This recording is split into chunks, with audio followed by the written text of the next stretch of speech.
All right, ladies and gentlemen, if you're ready to start off with the session, let it not start just with my voice. Let us start off with your round of applause. That gives us an indication how interested you are in this session. And that makes our moderator and the speakers also feel good, and also our minister present out here. Ladies and gentlemen, good evening, everyone. Thank you so much for joining us. They say smiling is an act of charity. So keep smiling throughout this session. Even if you're not, our panelists are such that they'll make you smile. My name is Asif Beg, host for this event of Invest Karnataka. I'm privileged to welcome you all for Invest Karnataka 2025 Global Investors Meet. What a pleasure to have you all here. Ladies and gentlemen, with us we have various panelists, very established ones, and also a moderator who's become a celebrity. He was born celebrity, I believe. Yeah, I get that with your smiles. So before I introduce them, we're also thankful for this session. Exclusively, we have our prominent minister also present amongst us. So while I told our minister that I'll be introducing rest of them and I'll introduce you later, then he said, no, they are our guests. You introduce them, I'll walk them up on stage. I love your humbleness, sir. Thank you so much for that. And though he's very busy in his schedule, I requested him to be a part of the panel discussion, though he didn't intend to be, but he would be a part of it, joining us.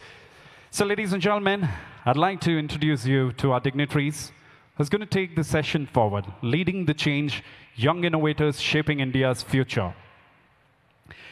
The first speaker joining us on stage is the Managing Director of JSW Cement, overseeing a thriving organization with a capacity of 21 MTPA. He also leads JSW Paints, launched in May 2019, which has rapidly grown under his leadership. Ladies and gentlemen, he's also the chairman and co-owner of Delhi Capitals, a prominent cricket team in IPL. Under his stewardship, JSW Sports was honored with the Rashtriya Khel Protsahan Puraskar 2018. Ladies and gentlemen, there's so much in his career what he has achieved. Now, can I request you to please put your hands together and welcome on stage MD JSW Cement, Mr. Parth Jindal. Let's give a big round of applause to Parth Jindal. Thank you so much for joining us.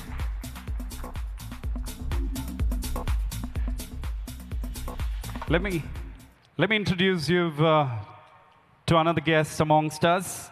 He's a member of Kotak family, a prominent business family in India. He's the son of Uday Kotak, the founder and MD of Kotak Mahindra Bank.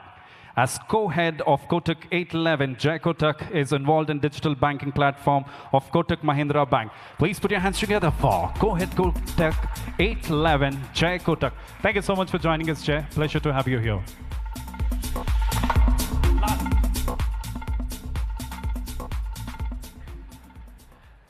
Also joining us on stage is the Executive Director of Muthoot Housing Finance Limited, the affordable housing finance arm of Muthoot Papachan Group.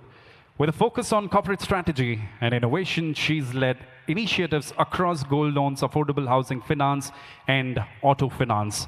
Ladies and gentlemen, please put your hands together for Executive Director, Muthoot Housing Finance Company, Susanna Muthoot. Thank you so much for joining us, Susanna.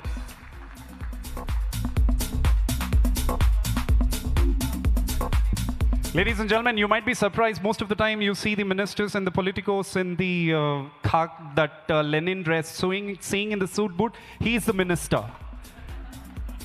So just making sure he's recognized. Put your hands together. Give a big round of applause to Santosh sir. And the person who needs no introduction, I literally did not introduce, but still we all recognize him, and the minister himself walked him up. I'm talking about the co-founder, Zerodha Trubecon and Gruhas. He's a renowned Indian entrepreneur and investor, best known as the co-founder and CEO of Zerodha, India's largest brokerage firm. Co-founded Zerodha in 2010 with his brother, Nitin Kamath. And under his leadership, the company has disrupted the traditional brokerage industry in India by offering low-cost and innovative trading solutions. Is also a prominent investor, having invested in several startups across fintech, healthcare, and education sectors. Moreover, is a strong advocate for financial literacy and has been involved in various initiatives to promote financial education in India. Ladies and gentlemen, please put your hands together for Nikhil Kamath. Let's give a big round of applause. Thank you so much for joining us, Nikhil. Pleasure to have you here. And our Labour Minister, Santosh Lad. Please put your hands together. Give a big round of applause to him. So thank you so much for gracing this occasion. All right, the moderator for this wonderful session is Nikhil, who will be taking it forward. Now, clapping brings in a lot of positiveness into the entire hall. Can we make the dignitaries on stage really happy with a round of applause, ladies and gentlemen? The stage is all yours, Nikhil. Thank you. Maybe we begin by you guys giving us a minute, contextually, outside of the grand introductions that we all have had. Maybe you tell us what you are doing today and what you're focusing on in life. Would you like to go first, Susanna? Sure. So I'm a fourth generation family member of Muthoot Papachan Group. We're a company that's been around for 137 years. As an individual, I'm first and foremost a mother. I've got two 1.5-year-old twin girls.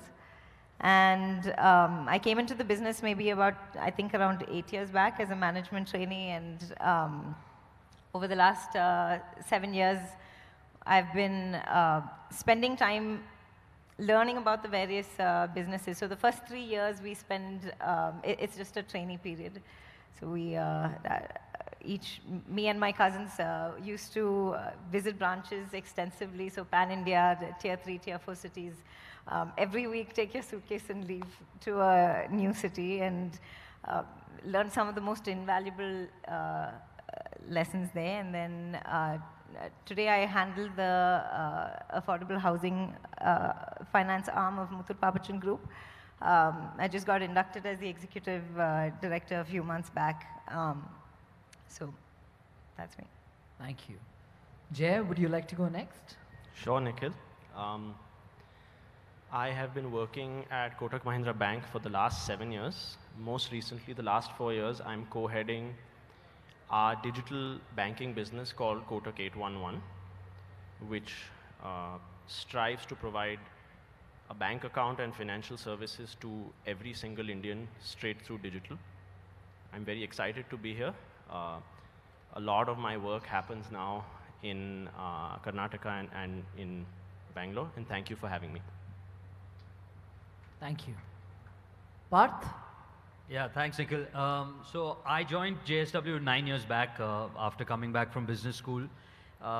Started JSW Cement, filing for IPOs. I mean, we filed for IPO, so process is on. That'll be my first IPO, so exciting. Started JSW Paints. I run our US steel business as well. And my biggest passion, I think, is sports. Founded JSW Sports, Bengaluru FC is the first thing that we started from this city, and we became champions in the first year, and the journey in sports began. And yeah, today I also now run MG Motors. We acquired MG in India, and I look after that as well. But yeah, Karnataka is, like Jay said, is huge for JSW.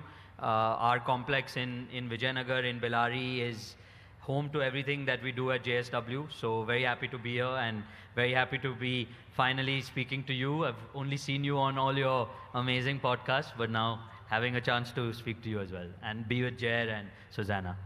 Thank you so much. Honorable Minister, would you like to say something? I come from a business family. My grandfather started mining in Bellary in 1956. We were the first lessees. Had an employment of more than 7,500 people. I used to do from limestone to dolomite to manganese to iron ore. I started a sponge iron plant. We were about to set up even a steel plant in Bellary itself. Had a steel plant, set up a sponge iron plant even in Hiriyur in Chitradurga. Started political career at the age of 17. I'm 49 now. I'm a 4 times MLA and a 2nd time minister, and there's a second stint I'm a labor minister in government of Karnataka. So likewise from aviation, I started a cargo aviation company early in this, perhaps in the South India. So been into multiple businesses, invested into software, automotive space, aerospace.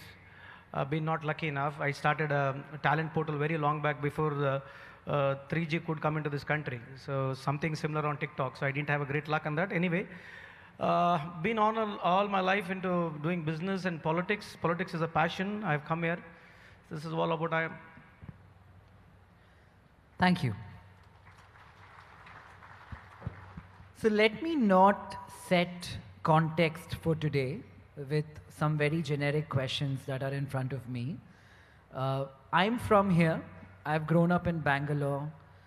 We really want more people like Parth, like Jay, like Susanna to come here, invest more, spend more time building stuff in Bangalore.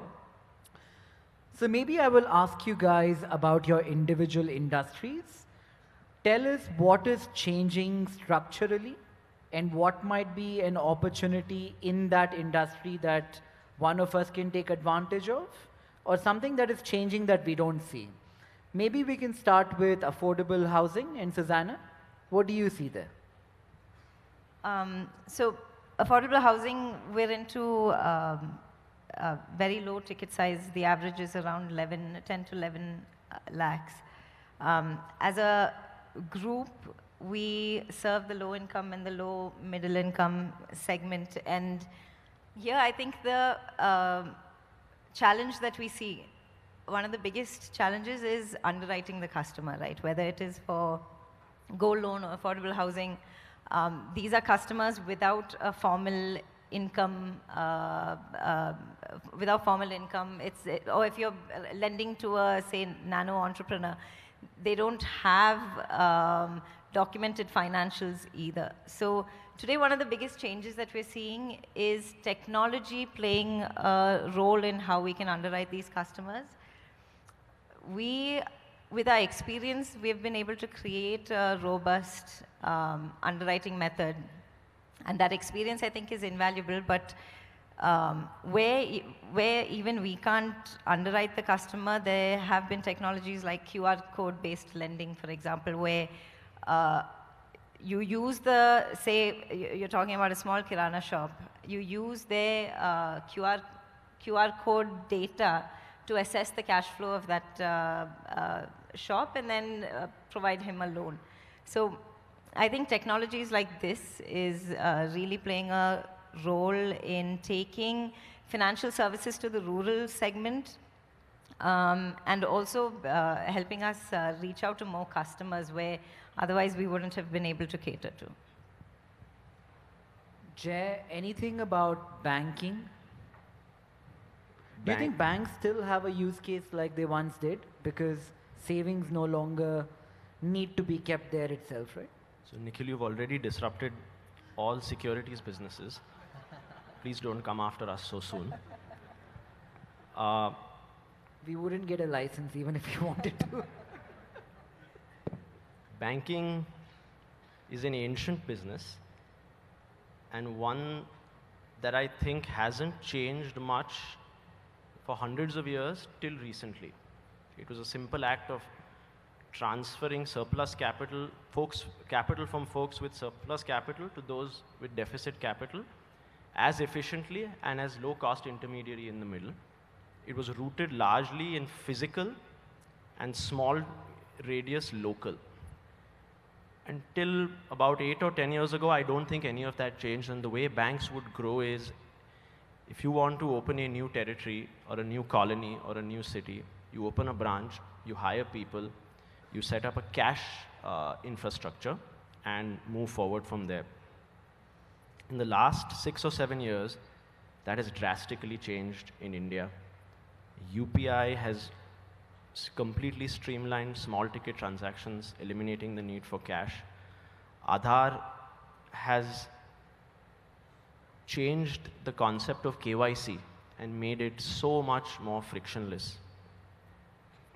Demonetization and COVID together changed mindset, and the handset and telecom revolution changed availability in people's hands. And I think that has fundamentally transformed banking and all financial services. So yes, banks in their current shape and form, best be worried.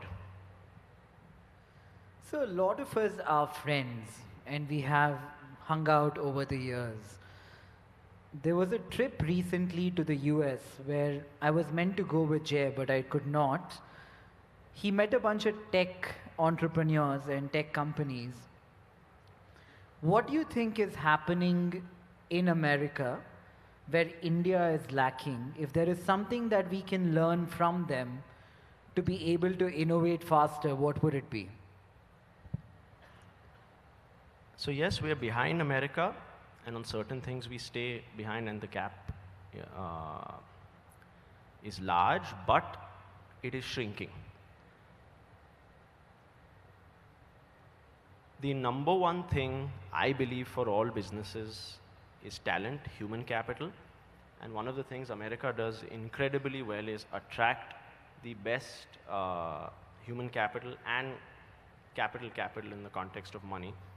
And we need to continue to do a better job to attract the world's talent and train our own talent better. We're doing a great job already, but if you're asking about a comparison, I think we have some way to go. Parth, anything you'd like to tell us about the metal industry overall? Metal prices are down, right, last cycle, significantly. Is that representative of a global slowdown? Because the numbers, the growth numbers don't seem to reflect it yet. And also what's changing in terms of a nuance in the industry that an outsider might not be privy to? Yeah, I think, so the steel industry, like any commodity business, is highly cyclical in nature. And currently we're seeing, a real dichotomy playing out in the world where you have a China which has as much steel capacity as the rest of the world slowing down. And in China, the steel industry is a huge source of labor, and it employs a ton of people, and the motivation for Chinese steel companies is to keep their people employed. It's not necessarily driven by profit. And as a result, even though the consumption in China is slowing down drastically, they want to keep the steel mills running. And in order to keep the steel mills running, they have to export. So that's why the surplus capacity of China, instead of it being shut down, is being exported to the world. And we're seeing the entire world, whether it's the US, just yesterday or day before yesterday, President Trump announced 25% tariffs on steel and aluminum coming from everywhere. We are seeing Europe do the same thing. You're seeing India also, at least the steel industry, asking the government to look at it as well, because they are dumping steel into our country, and they're trying to make or destabilize the profitability of Indian steel companies and make us reliant on their steel for growth. So I think every country in a way is becoming protectionist. And it's not to say that we are not competitive, it's to say that we are driven by profit. And if we don't make profit as an industry, we won't be able to invest in India, and we won't be able to expand our capacity in India. India, in the global context, is the only country where steel consumption is still growing at about 10 to 12%. Last year, India consumed about 135 million tons of steel. This year, all indications are that India will consume 150 million tons of steel. And we are the second largest steel consuming country in the world. So that's a huge amount. 15 million tons of incremental consumption means $15 billion of incremental investment is needed to just keep up with demand. So whether it's the auto industry, whether it's the ancillaries, whether it's because of infrastructure, we're seeing a huge growth. So the downward pressure on margins is squarely because of the surplus capacity available in China, them dumping into countries like Japan and Korea, and those countries sending steel into India under the free trade agreements. So it's all connected. So we believe that it's very imperative for any large economy, of which India is now the 5th largest, to have a very robust steel industry, very robust metals industry. And hence we're asking for the government to intervene so that we don't lose out and we don't become dependent on any foreign country for a very essential commodity like steel.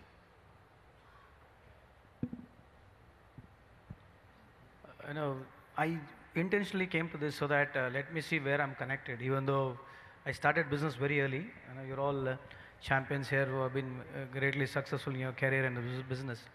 As the mentioning to the low-income housing, right? So I still feel if you go to tier 1, tier 2 cities down the line, it is not there technically. So there has to be some homework with the state. As you're all into policy making, you should really get into policy making also, because this country runs largely on a policy making. So if you don't get into policy making, you're all youngsters.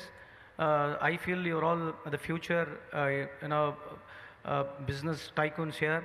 As long as, especially when it comes to housing, financing housing, it has to go to the rural level where we coordinately work with the state and as well as successful with the central government, number one.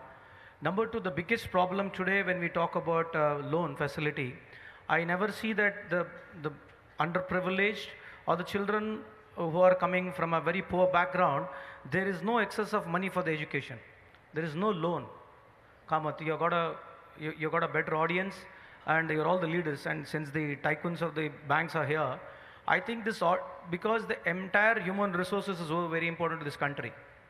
We have got around 54% of Indians are younger generation, and today brain drain has been there last a decade. The brain drain has gone out, so we need to hold the brain drain. We need to educate the people. The education is only can come through the higher education. So if we as a country don't spend more into research and development, the corporates don't come and invest into research and development, so where are we going to build a nation? So along with that, when you were speaking to the steel, so why China is able to compete is 80% of coal, the coking coal is with the China. The ingredient for the production of steel, 70% of ingredient of steel production is based on the coking coal. So China perhaps is the only country which is sitting on the coking coal. That is why it is able to compete with the steel. So last 10 years, if you see, we have been between 120 to 140 million of steel production, whereas China from 350 to 520, it has gone to 1 billion ton today. It is at a 1 billion ton of a steel production, number one. Coming to these few points, because I feel that you guys should get into policy making. As long as you don't speak up your mind for the policy making, according to me, because since you have got the insight of the futuristic business, it's my humble request to make a point. It's not necessary, don't be very that I'm speaking more political here. Just I would like to make my point since I've come here. Now you see the patents, what China's patent is 16 lakh patents to India's 64,000. Where are we? We have to speak at some platform, right? So how this can grow if you are not getting into research, development, investment, if it is not going to happen, as a country, we are definitely not going to have a big growth. Let's admit somewhere, I personally feel whom we want to compare with. The size of the population of China to now, we are at not even a $4 trillion. China is almost about $20 trillion today. So why I'm throwing this, perhaps you are aware of the statistics, and I'm sure that you are aware of these numbers. But as long as you all should make it a point that every state government, when it calls for your investment meet, you should throw up your points to say to that state and central should work in synergy, in tandem, to grow as an economy. See, for example, we have got, if I'm not wrong, to the statistics, what I was going through today, we have got almost 1.5 lakh startup companies, out of which 10% are successful. Out of around 120 are unicorns. They are not more on IP based. Much are not on IP based. So you know better than me. I'm not trying to I'm not trying to give you a lecture here. Somewhere on these lines, I personally feel it's a honest. So that's why I was proposing. I would rather propose you all here that state governments and central government should start fund of a fund, where state government, central government will put the money into the kitty, where joint venture companies or VC companies will come, and big companies should participate in it. So that any money is being given in that particular state, where you are also stakeholder there, so that we can grow the next coming, which are all startup companies can grow in a bigger scale. If government is giving the money as a subsidy, just we don't have a control over it. So I'm making a proposal this year. I feel you have got a greater audience in the whole of a country. Please, this fund of fund, where corporates will come, and as well as joint venture companies can come, state and central will put the money, so that the next generation startups can get money easily, and that money stays in this country. Thank you.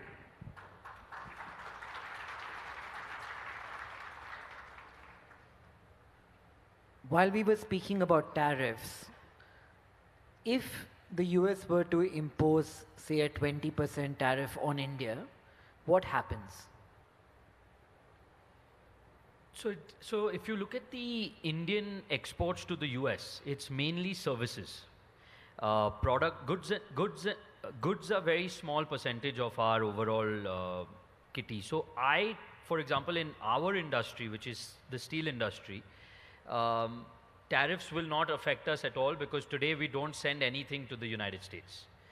The stainless steel industry, my uncle's company, Jindal Stainless, they export stainless steel to make the razor blades for, for all the shaving and everything.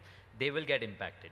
But today in the global context, I don't think for India, the US economy or the US market is as relevant as protecting our own domestic market. I think it is much more important for us to protect our domestic market than for us to worry about the US market from the JSW Group's context. There will be many, toy manufacturers, there will be many, other products, machines, etc., who will get impacted. But at least from our context, they can put 20%. They've already put 25% because we are part of the, everybody is getting hit by 25%. So that's okay. So AI, nobody can miss it today. If you're online and you spend 10 minutes surfing the internet, you're bound to run into it in one form or another, or somebody speaking about it. How is it presenting itself pragmatically in your businesses? Susanna, do you use it? Yeah. AI plays a big role in underwriting, which I was talking about. Can you explain what underwriting is? Sure. So when you want to assess a customer and see if he is credit worthy, say if you're providing a loan, an MSME loan, and you want to assess the customer, how do you go about it if the customer does not have formal documents, right? So that's where AI would come in. We use a lot of our past datas that we've collected and how those customers have performed over the years. And what it has allowed us to do is take a customer who looks bad on paper. We've been able to assess that he is a credit-worthy customer just based on our past experience and the AI that we're using. So I think that's changed the game a lot for us because it helps us target a whole new segment where somebody else would have rejected the customer. We're able to confidently take that customer on board. Other than that, it plays a big role in collections, customer service, even taking a digital product to the rural market. AI plays a big role in terms of communicating in vernacular languages. So that's also something that helps onboard people who are not well versed in English onto the digital platforms as well. Jay, for you? I think in our business, probably two current areas. I agree on the underwriting point, though I think that it's still, for us at least, some way away that we use AI actively to underwrite. One would be writing software, which is quite an obvious one. We've started to use LLMs to write software, and this is something you'd see around the world. They're getting so much better at it, but more in the context of a tool in the hands of a skilled engineer is at least my experience with the same. And the second is voice and customer service. Those are, as I had said, banks were, the job is to be an intermediary of capital at the lowest possible cost, and serving customers is obviously a large cost, and I think AI will undoubtedly make that more efficient. I have an ancillary question for you. Why are NBFC stocks doing so much better than banking stocks? Thank you for that very relevant question.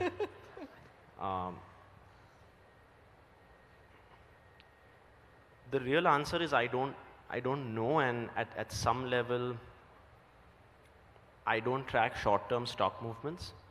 I think the market is ostensibly smarter than us, but sometimes you have to be humble enough to say that you don't know the answer. The other possibility is that historically, banks traded at very high multiples, so it depends on what time frame you look at the NBFC outperformance. If you look over a 15-year period, for example, I think some of the banks may do better. In a 2-year period, maybe not. And then again, depends on which banks you're measuring. So, the cost of capital to a bank is significantly lower than an NBFC?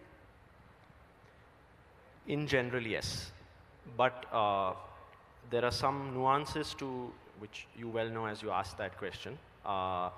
Banks also have a much larger fixed cost when it comes to mobilizing those deposits. And there's a set of other regulatory costs like CRR and SLR and priority sector lending, etc., that banks are, one would argue, rightly required to comply with. And so it's a more complicated question, but in general, yes, banks are likely to have the lowest cost of capital in financial businesses at least. And then even within banks, there can be quite large differences. If there was nothing stopping you, after having lived in a banking household and having viewed this industry for as long as you have, what would you change? One thing in banking in India. I think that at a banking system level, we are not empathetic enough towards our customers. And part of that is the fact that the competition is ring-fenced, and it's a highly regulated business. There's merit to that as well, but we need to do much, much better, both as banks and as the financial sector, in terms of how we treat our customers. And that manifests itself across telecalling, branch experiences, the quality of our mobile apps. We are light years behind where we need to be and where competitive fintechs are in those same spaces as relevant.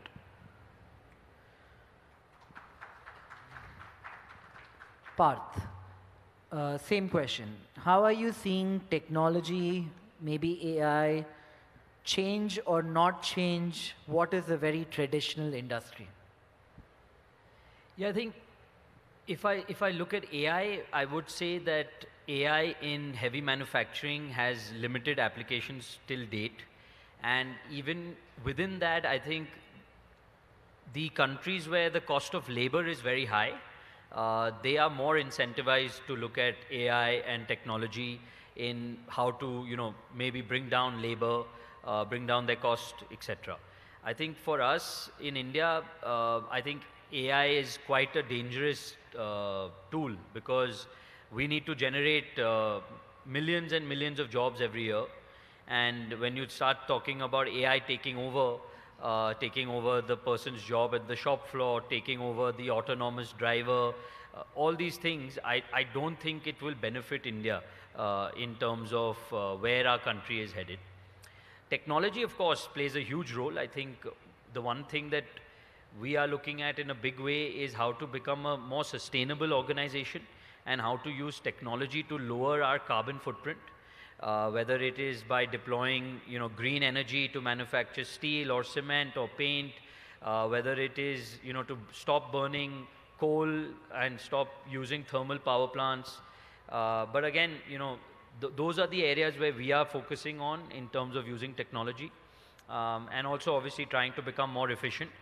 But again, efficiency in India is different from, I guess, efficiency in the developed world, because here you can become efficient, but there's a fine balance you have to have, because you can increase your technology quotient, but the return on that investment in India in today's context may not be there, because the cost of labor is still very, very low in India. Would you like to add something? As far as the AI is concerned, anyway, there's an opportunity here, and as well as, yes, there is a plus and minus which everybody are speaking. And as an outset, as an industry, we have been never ahead. Because since I come from a very business family too, the idea is, if you see, you travel throughout the world, governments are always blind. Governments are always blind. It's an entrepreneurship which takes the country and the government makes the policy. Why I was referring this point is, if you see country India, from Gujarat till West Bengal, we are covered by 70% of water. We are covered 70% of water, and look at our businesses. Where all our businesses are there. So somewhere, I think it's an entrepreneurship. If the country has to grow, it's a challenge of in every industry. They have to come up with innovative ideas. So if we have lost on innovative ideas, so now whatever AI is going to come into this country, it has got its plus and minuses. So as I rightly said, if he's using AI in his industry, it could help him to trade because he buys a lot of cargo. He's buying a lot of cargo. It can give analytics of buying cargo at what time, what time he has to sell. So there are certain advantages when it comes to industry as such. But I really don't know how it is going to enter into the job losses, number one. Number two, why I'm sitting here, why I'm making a mark here. Country like India, we are still on 54-55% on the service industry. 20% is agriculture. 75% is gone. So if we don't look into a small scale industry, what happened to China and what happened to us? If at all you are not focusing all the technology going, mechanization, and improving the scalability of a rural country, rural industry, we are not going to grow. We are definitely not going to grow. The biggest challenge is, this is the biggest challenge what according to I feel, maybe I'm wrong, but somewhere it has to be addressed. So people like you all should keep addressing, because you've got a larger audience, larger voice. I feel if at all we don't give more money to those people, if we can't provide a working capital to them, if we can't provide even like a small money where he's supposed to come, and if he is to pay what you call a credit line also, I think there has to be a bank for software, small scale companies, which can state government be a part of it. I would urge my government only to support any banks which are going to support the small scale industry along with the central government. This could be a greater help. And obviously, since if we are able to get into AI as early as possible in the small scale industry, could be there's a possibility that we'll have a little advantage on the road. Susanna, if I were not to ask you a question that you will answer, but you could speak about whatever's on your mind, something that you would like to talk about, here's 2 minutes for you to do it. Wow. Personal, I mean business, but... Doesn't have to be. Anything.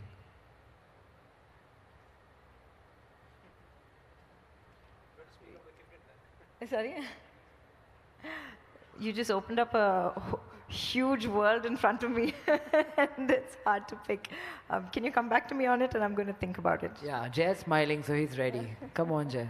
So I'm absolutely not ready, but when I saw the questions presented to me today, I knew that Nikhil would never stick to the script and would come offbeat. That tends to generate the best conversations, which I really appreciate about Nikhil. But it's always uncomfortable to be on a panel with you because you never know what's coming next. The best thing about this is it's so much easier to ask questions than give answers. I agree with you. So let's stick to Jay then. Okay, you're not letting me go. No, whenever it comes back to this, I always just say I'm a patriot. I'm really happy to be here in India.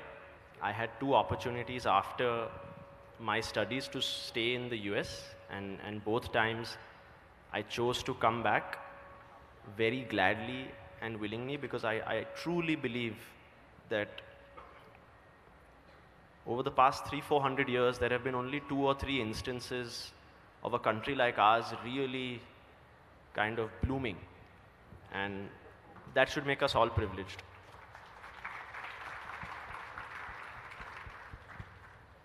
Sorry, I missed a large chunk of that, but It's fine. fine. It's just something I keep for when you ask these kinds of questions. What was the one-line summary? I'm proud to be Indian and happy to be here.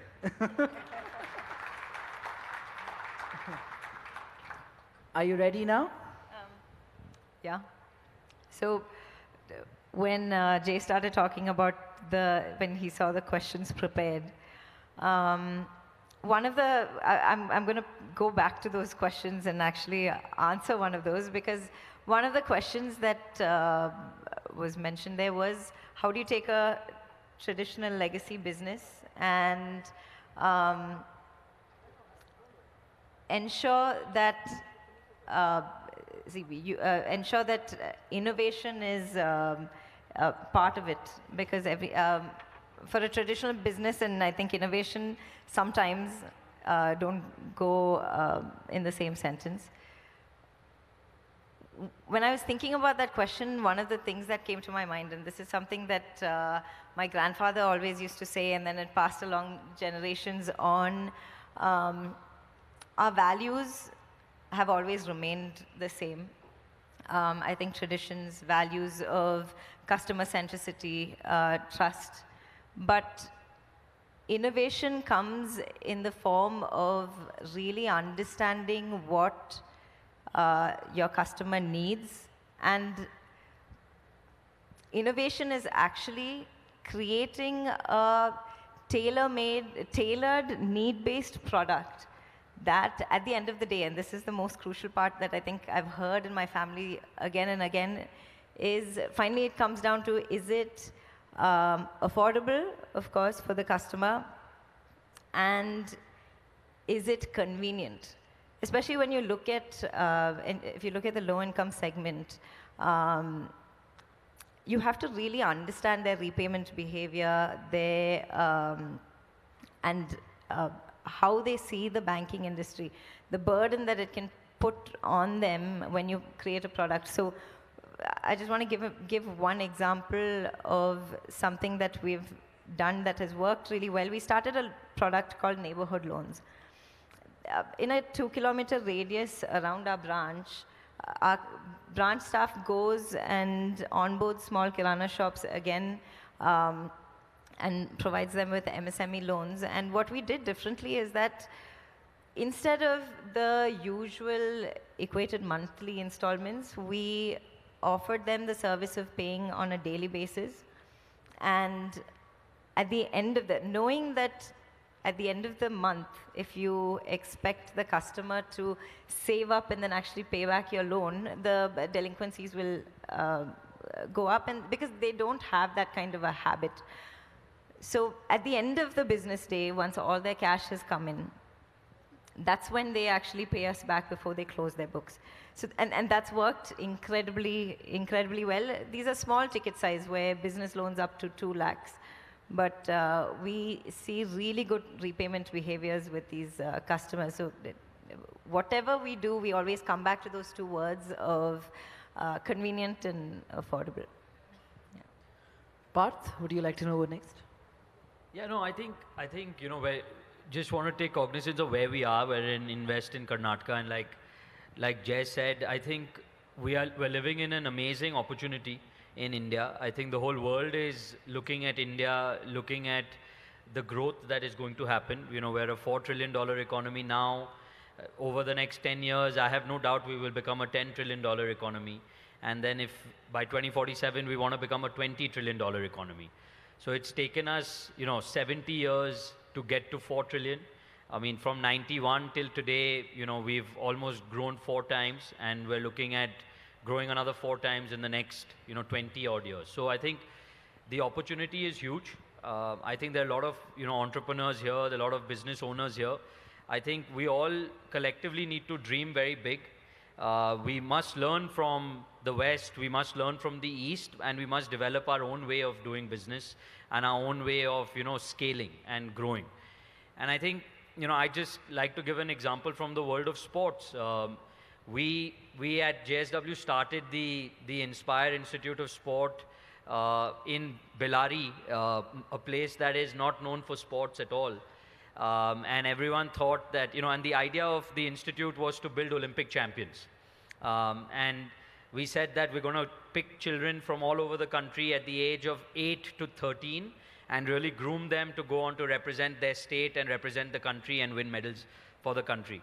Everyone thought that this was an idea that was completely crazy and that there is no way that next to a steel plant in the middle of Karnataka, we'll be able to produce Olympic champions.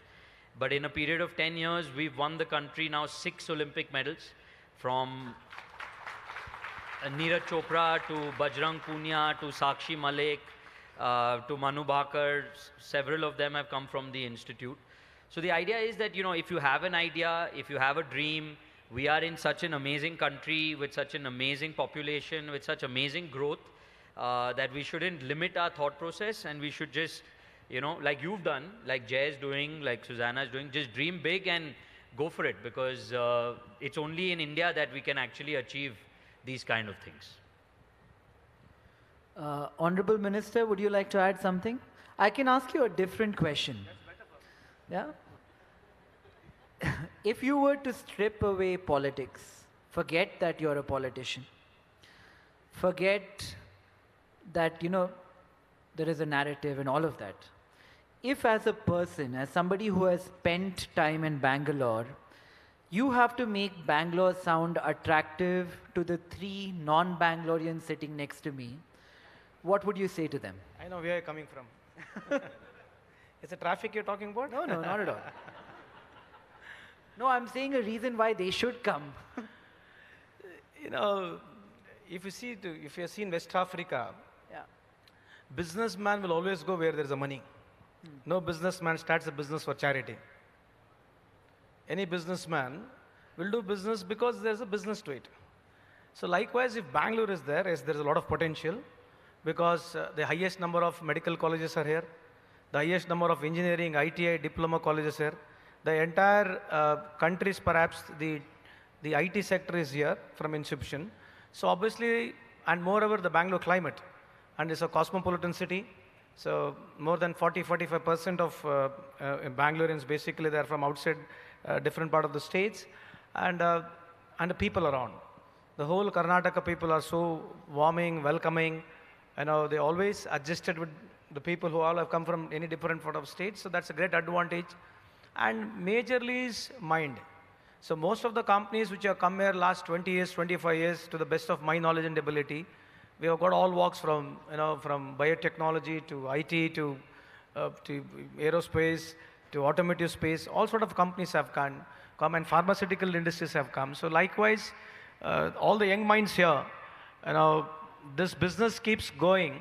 So my only request to you all is, I always thump upon, I keep telling everywhere when I go, this country does not belong to only the politicians.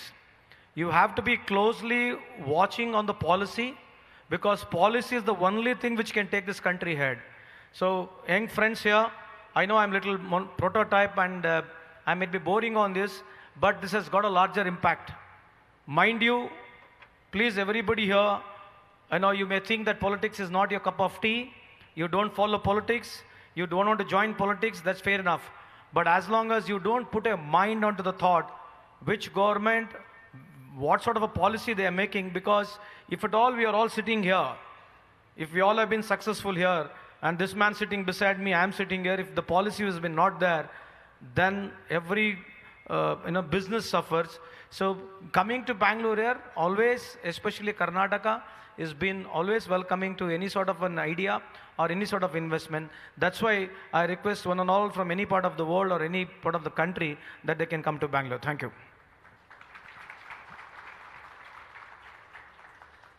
The 3 of you, actually the 4 of you, come from illustrious business families with a lot of legacy behind it. How does it feel to have that structure in place? If there is one thing you could change about the prior generation and the way they make their decisions, what is that one thing? Like Susanna, what do you want to tell your dad and say, you're doing this wrong, it should be done this way? I think, when my generation came in, and we're 7 of us, there was a structured approach eventually on how we got into the company, and but the challenge came in what our senior generation was expecting, the way that they were expecting us to work. I think when they came into the business, it was maybe 3 branches, a very small company, and they built it to what it is today. How many family members are in the business today? My dad and his 2 brothers, and in my generation there are 7 of us, 6 girls and 1 guy. So for them, when they grow up with the company, they kind of... How does that guy feel?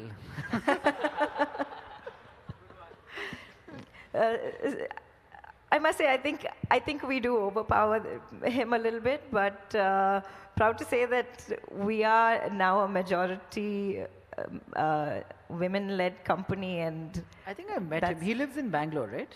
he does. Yeah. So, sorry, I just lost my train of thought. I'm going to go back and jump back. So, yeah, they grew up with the business. They learnt it while doing it, whereas when we come in, it's not common sense to us, right? So I think we had to put a lot of pressure on actually having a formal induction into the company and push for a learning, because for me, I came back after my undergrad. I was planning to stay back as a financial analyst in the US, but it was a very critical juncture in the organization, so I was asked to come back in and join. I grew up around with people talking about the business, but it required a lot of actually being at the ground level and learning from a branch to actually understand the crux of the business. And I think that's what I would have changed when I came in. If that was done better, I think that would have helped a lot. So when they say it is harder for women in business, is it the opposite in your household? I don't think so. There's another side to being the only guy, right? Where growing up, I don't think any of us thought that we were going to be part of the business, but if you're a guy in the family, you know you're going to be part of the business. So I think we had to prove ourselves a little bit more than anybody else. But I think now I would say, yeah, it is easier to be a woman because you have a team of women backing, easier to be a woman because, yeah, you have a lot of backing. And for example, a lot of us are new mothers. And suddenly the organization, we realize the challenge for a person who's gone on maternity leave and to actually come back and join the business. So those kind of changes are coming into the business now because there are women in leadership positions who actually understand the challenges that women actually face, because it's not really organizational alone. If you look at, for example, for a woman to come back and take on a leadership position, if everything is perfect and the company, there's no discrimination in the company and policies are in place, unless there is a support system at home and your husband or your family members who support you and enable you to actually take on a little bit less of the household and the responsibilities that come with a family, that I think is what finally matters to actually getting women onto a leadership position. And I think with majority of us women in the company today, we've been able to build an ecosystem at home and in the workplace to enable us to actually try and do it all, even though we've not proved that we can do it all yet. Very endearing, the way you describe it. So I went to meet Parth a fortnight ago, and we were playing paddle on his terrace. I remember when we were walking out in the lift, you were talking about Hisar, where you're from. And each time the word came out of your mouth, there was a different expression. Like there is so much love and pride in your eyes when you talk about that city where it all began from. What is that? Can you elaborate? Like I wanted to call you the next day and talk about it more, but I didn't get a chance to. Explain the phenomenon of Hisar, not in isolation, but in your mind. Why is Hisar all that it is? Yeah, I think Jay is laughing because in college also I would talk about being Haryanvi and being from Hisar all the time, especially when I had a few drinks inside me. But I think for me, I think Hisar is the place where it all started for the family. My grandfather was a farmer's son who didn't have any formal education, and he started a trading business, trading commodities. So he started trading commodities, and he actually saw made in England pipes in Calcutta, and that really affected him a lot. He said that the iron ore and the coal is going from India to Sheffield in the UK. They are making steel over there, and then they're sending it back, and we are only consuming it.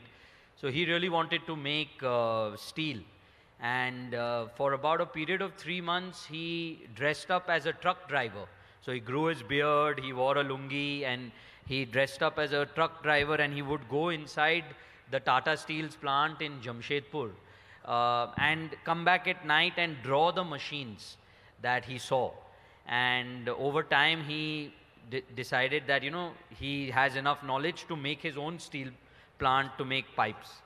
And he made my great-grandfather sell all the ancestral land that we had in Hisar. They sold their house, they sold their land, all their farming land, and he set up a small plant in Hisar, which still exists today. And from there, the whole journey of the O.P. Jindal Group started. And for me, when I go back to Hisar, my dadi still lives there. She, in fact, stood as a independent in the latest elections, and she won. She won, yeah. So when I go back to Hisar, and I see the home that my parents, my father grew up in, my uncles grew up in, my buas grew up in, my dadi grew up in, and my babaji grew up in. That just gives me a different sense that, oh my God, from where they have come to where. And here I am, born and brought up in Mumbai, with the entire platform created, with the entire opportunity created. But what my grandfather went through and the risks he took, and then what my father went through and the risks he took. But somehow, going back there, eating the ganna, having the doodh, having the cows in the house, going to the mandir every morning and eating sarso ka saag and makke ki roti, and really feeling that inner, I think the inner belongingness is there. I've never lived there. If I tell Anushri to come and live with me in Hisar, I'm sure, my wife, I'm sure she will throw me out of my own house in Mumbai. But it's that connection of Hisar is there, and it's in the blood, and that's where steel started, and that's why we say Hisar is the steel city, because my grandfather started building steel, making steel over there.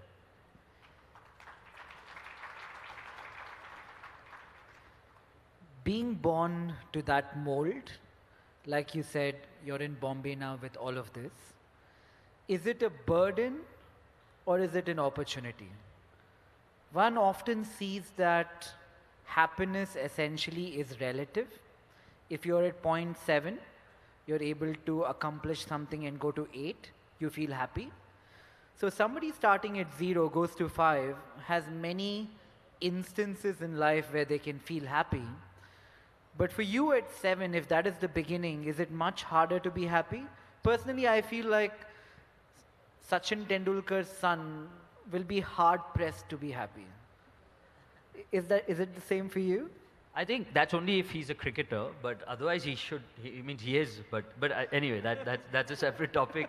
But I think, like, I talk to my father whenever he takes a very risky decision, right? And I'm like, Dad, don't do that. There's a lot of risk. There's a lot at stake. What if it goes wrong, right? And he's like, oh, if it goes wrong, I'll go back and live in Hisar. I mean, it doesn't bother me. For me, the business decision is always like, oh, we have something to lose, right? There's something to lose. Because I have seen the company and the group at a certain level when I joined the business. So that's always in the back of my mind. So I think I would be a little bit more conservative, a lot more conservative than my father, who goes to all these places and announces new steel plants everywhere. I probably won't be able to do that. But I don't think that is relative to, that is got a relationship with being happy. I think happiness is a very personal construct, and like, for example, playing paddle with you that day made me extremely happy, or going and playing sports makes me very happy. Being with my children. We can play again. Yeah, we have to. Yeah. Being with my children makes me very happy. Being with my family makes me happy. So I don't think happiness is linked to business in general. But yeah, I mean, his attitude or any of my uncle's attitude is like, listen, we'll do what we want to do, and if we don't succeed, we'll go back and live in Hisar. We love Hisar, and we'll go live there. So I think that type of mindset is very different from my mindset. If you don't mind me adding to this, you were saying happiness is relative, but it's not really linear, right? So the moment you have ups and downs in your life, relatively, it's not that you're starting from 5. You go back down to 0, and then you climb back up to, say, even a 3, and you're Fair point. I feel very like recognition, not the inwardly happiness of contentment, but the happiness which is triggered by society around you through external forces. I think that's a bit more linear, because then they're comparing today with tomorrow. True, but business also goes through up and down. Your success in business, which I think a lot of happiness, even if you're talking about it in a business context, for majority of the people, I feel like it is still very tied to how people see you. So ups and downs in businesses, and your success and failures in business would also be I don't know, moving up and down a lot. Very well said. Jay, would you like to opine on that? Let's take Jay to a music concert. Yes. Parth knows me too well. I disagree with the idea of relativity of happiness as a concept. Do you think happiness is measurable? What is happiness? Good question. Yes, I think happiness is, it is measurable. What is happiness, I think, is a much harder and more abstract question. But we come as second generation or third generation from a position of privilege. And I think that gives us, quote unquote, a higher score to start with in the context of happiness, because you don't have some of the struggles that a first generation entrepreneur would. And that's a privilege that we should acknowledge. There does come a downside to that. Undoubtedly, less willingness to take risk, less boldness sometimes, more feeling of being able to lose something, and comfort that comes from never actually having truly experienced hardship. But those are all very small in the context of the privilege that being second or third gen kind of bestows on you. It's very uncanny, but what I have noticed of the second gen, third gen, especially in our age group broadly, is we are a lot more risk averse than the previous gen. So there are many cases where I will talk to the grandfather, then the father, then the grandson. Risk taking appetite somehow goes down with every generation. But risk taking is the essential input in the world of capitalism in a way, right?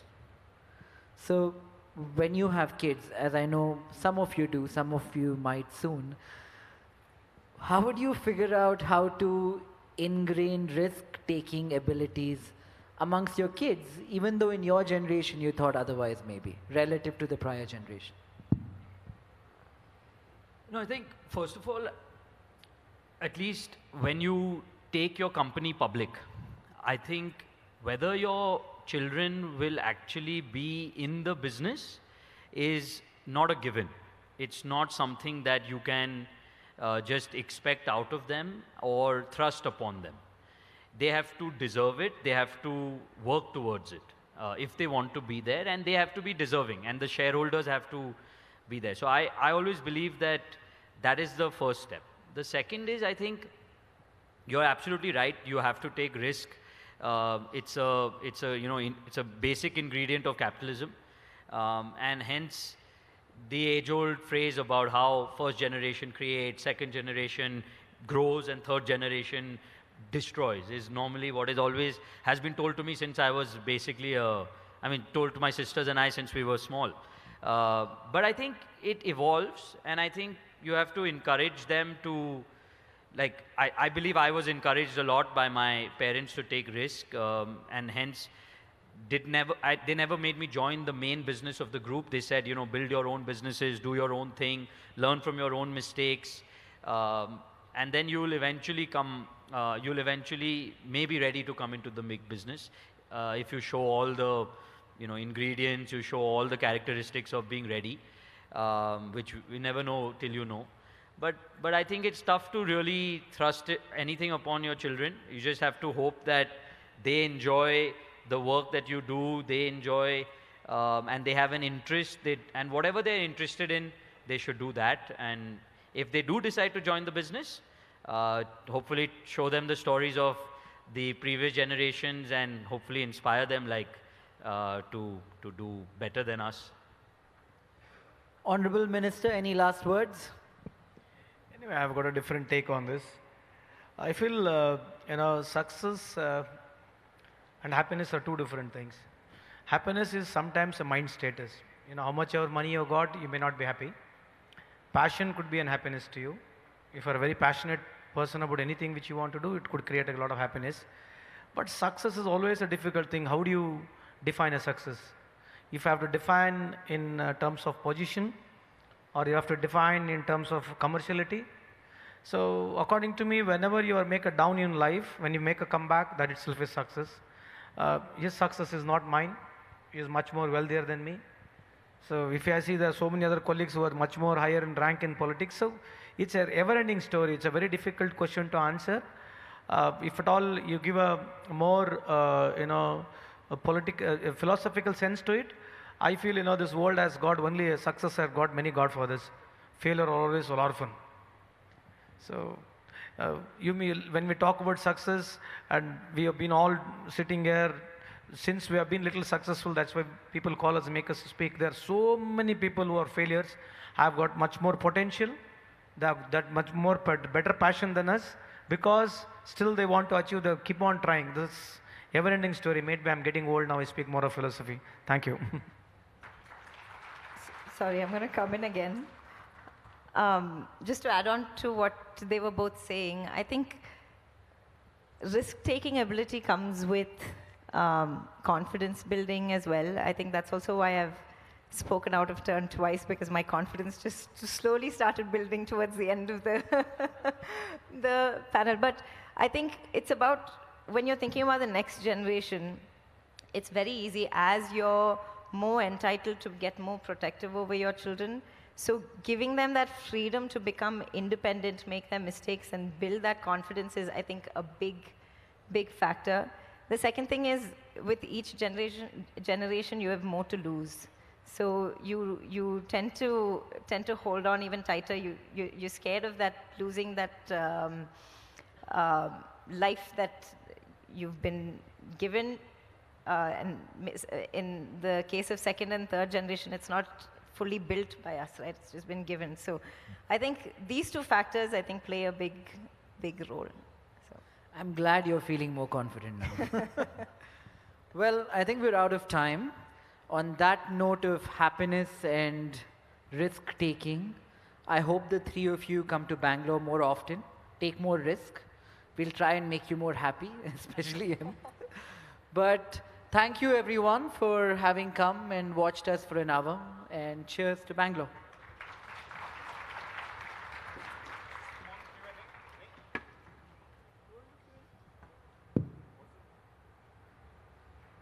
Wasn't that a brilliant session?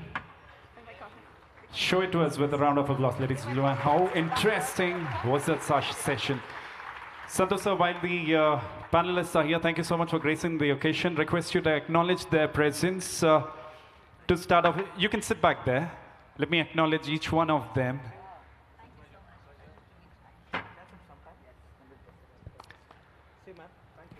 Santosh sir, we would want you to honor them, acknowledge their presence. Ladies and gentlemen, put your hands together, give a big round of applause to Parth.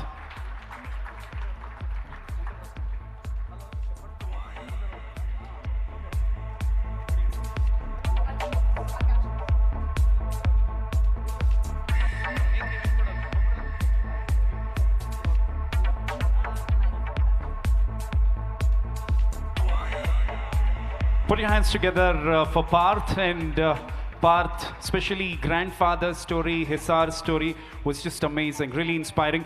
Please put your hands together, ladies and gentlemen, for Jay. Give a round of applause to Jay.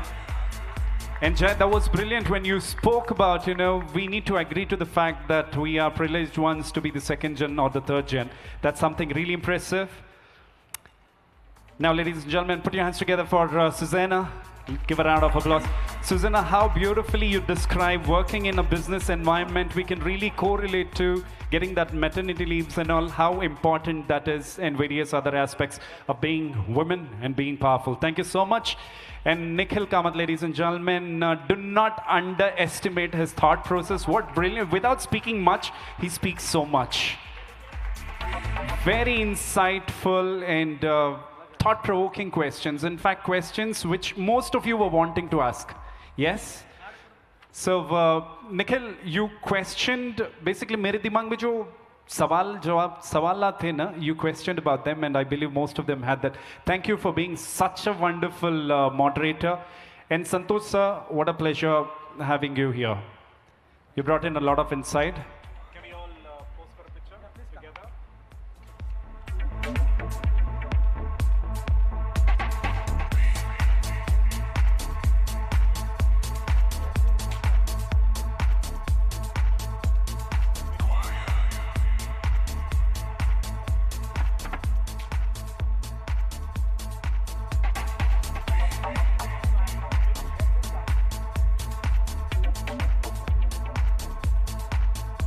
Now, before we step down.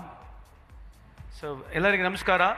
Before to this I end, I should take this opportunity to thank our CM and as well as DCM, and more than anything else, my friend Mr. M.B. Patel, who has taken such initiative.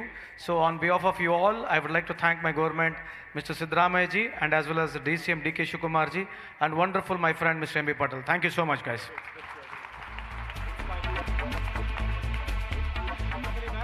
Thank you so much, sir. Pleasure having you here. Thank you, everyone. It was a pleasure to have you all here. Give a big round of applause, ladies and gentlemen, to all the panel discussions. Thank you for such a good moderation, Nikhil. Thank you.